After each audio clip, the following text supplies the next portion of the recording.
పరిశుద్ధుడైన తండ్రి, గరుడైన గొప్ప దేవ, మా పరిశుద్ధ నామమును బట్టి మిమ్మల్ని స్తుతించుకుంటున్నాను. మా పట్ల మీకున్న కనికరిని బట్టి మీకు వేలాది వేల స్తుతులు తండ్రి. ప్రభువా, ఏ మనుషుడు నశించిపోటుకి ఇష్టపడక నశించిన నన్ను మమ్మల్ని మీరు ప్రేమించి వెదకి రక్షించిన విధానం కొరకు వందనం.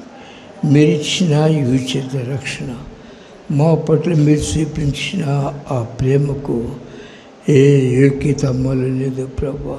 అర్థం చేసి చూస్తున్నాను తండ్రి. ఆమేన్, ఆమేన్. ప్రేసలరా, దేవుడు ప్రేమమయుడు.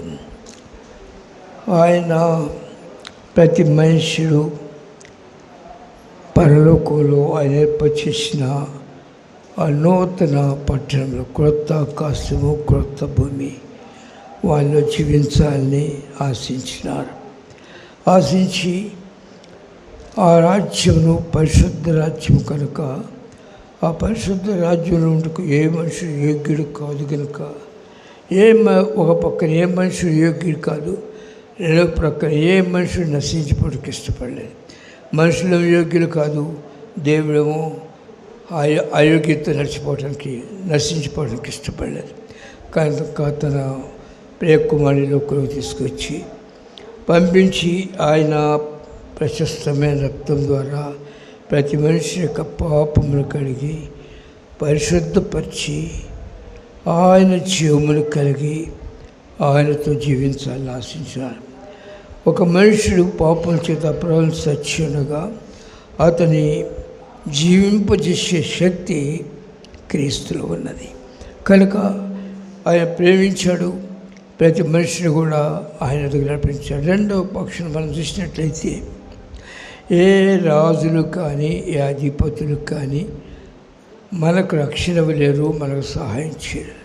నరుల వలనైనా రాజుల వలనైనా రక్షణ కలగదు. కనుక ఏ మనిషి అయితే దేవుని మీద ఆశ పెట్టుకొని ఆయనను వాక్యము ధ్యానం చేస్తూ ఆ వాక్యంలో జీవించడం కొరకు ఆశిస్తారో ఆ మనిషిని దేవుడు దర్శిస్తూ ఉంటాడు. ఎవరికి యాకోబు దేవుడు సహాయుడుగునో, ఎవడు తన దేవుడైన యెహోవా మీద ఆశ పెట్టుకున్నో ఆ మనుషుడు ధన్యుడు. నేను లోపల ఉండగా ఈ వాక్యం నా మనసు నా చెవుల్లో పడింది. ఎంత గొప్ప బాధ్యత.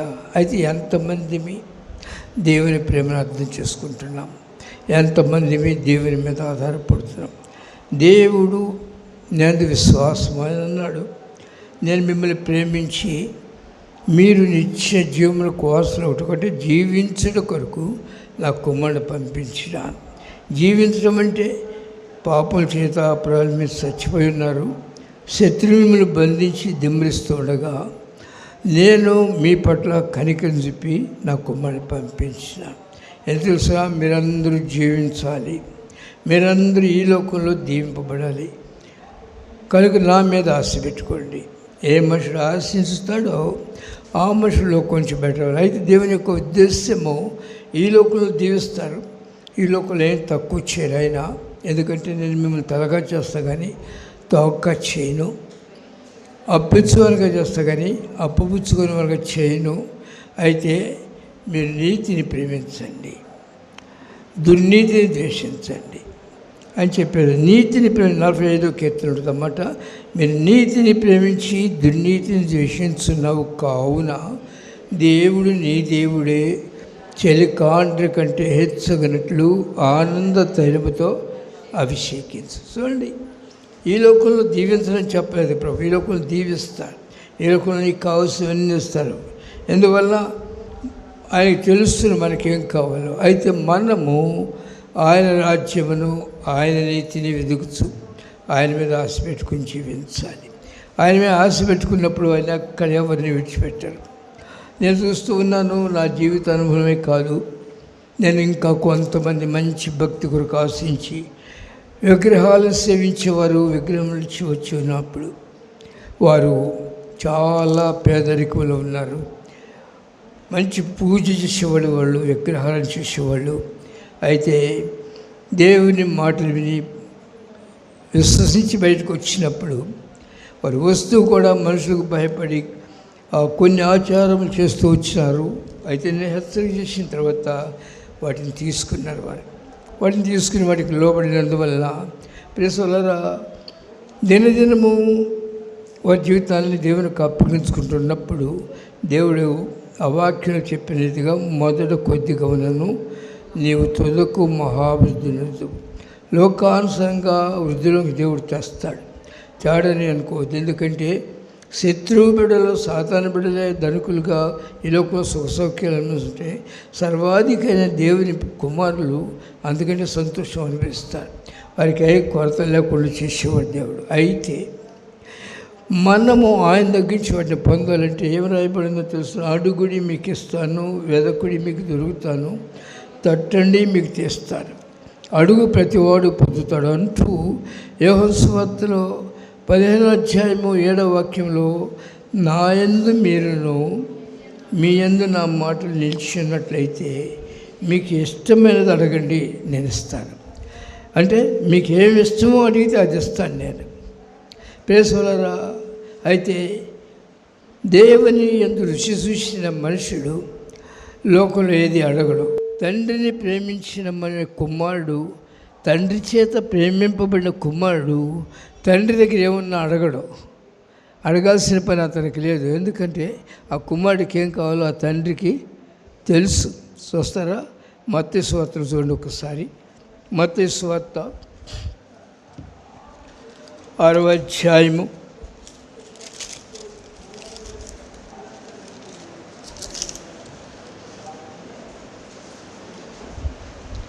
31వ వాక్యం చదవండి. ఏమి తిందమో ఏమి త్రాగుదమో ఏమి ధరించుకుందుమో అని చింతింపకుడే. ఎవరు దేవుని ఎరుగని వారు, దేవుని తెలియని వారు వాటి కొరకు విచారపడతారు. లోకస్తులు విచారపడతారు. లోకంలో ఉన్నవారు వాటి కొరకు ఆశించాలి. కానీ ఇవన్నీ ఈ లోకంలో ఏం అవసరమో అవన్నీ మీకు కావాలని తెలుసు దేవునికి. ఎవరికి తెలుసు అంట? పరలోకపు తండ్రికి తెలుసు మీకేం కావాలో మీకు ఆయనకి తెలుసు. కాబట్టి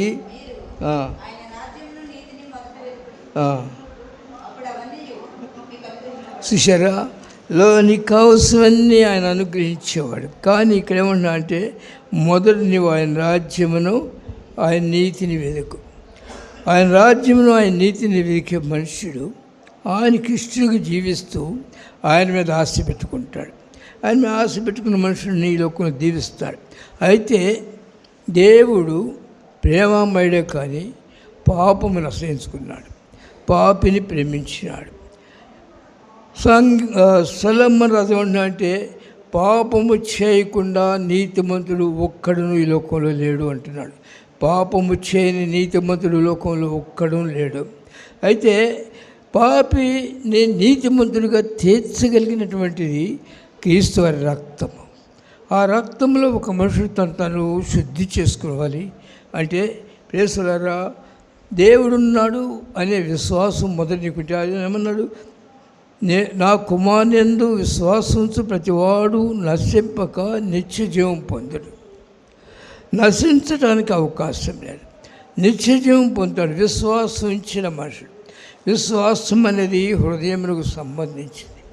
అవి పెదవుల ద్వారా చెప్పేది కాదు. హృదయమునకు సంబంధించినప్పుడు ఆ మనుషుడు దేవుని నమ్ముతాడు కనుక తండ్రి దగ్గర ఉన్నాయి, తండ్రి ఇస్తాడని. అయితే ఏం చేయాలంటే అతడు తండ్రి ఇష్టాన్ని నెరవేర్చడానికి ఇష్టపడతాడు. తనకు కావాల్సిన తండ్రి ఇస్తాడు. అయితే తన బాధ్యత ఏంటంటే తండ్రి ఇష్టాన్ని నెరవేర్చాలి, నేను తండ్రిని సంతోషపరచాలి. నువ్వు ఎప్పుడైతే నిన్ను సృష్టించుకున్న దేవుడైనా ఆయన సంతోషపరచడానికి నువ్వు ఇష్టపడతావో ఆయన నీకే కొరత చేయడు. అది అర్థం చేసుకుని విశ్వసించిన మనుషుడు తన కొరకు కాదు కానీ తన ఒంటరిగా కూర్చొని ప్రార్థన చేస్తూ ఉంటాడు. ఈ ఏకాంత ప్రార్థన అనేది మనుషుని జీవింపచేస్తుంది. ఏకాంతం కూర్చుని 10 మందిలో చేసే ప్రార్థన కాదు, కానీ ఏకాంతంలో కూర్చుని దేవుని సన్నిధిలో మొరపెట్టే సమయంలో ఆయనకి వినపడే నీవు చేసే ప్రార్థన నీకు ఆయనకు మధ్య ఉన్న గోడను తీసేసుకోవాలి. ఇది ఏకాంత ప్రార్థనలో సరి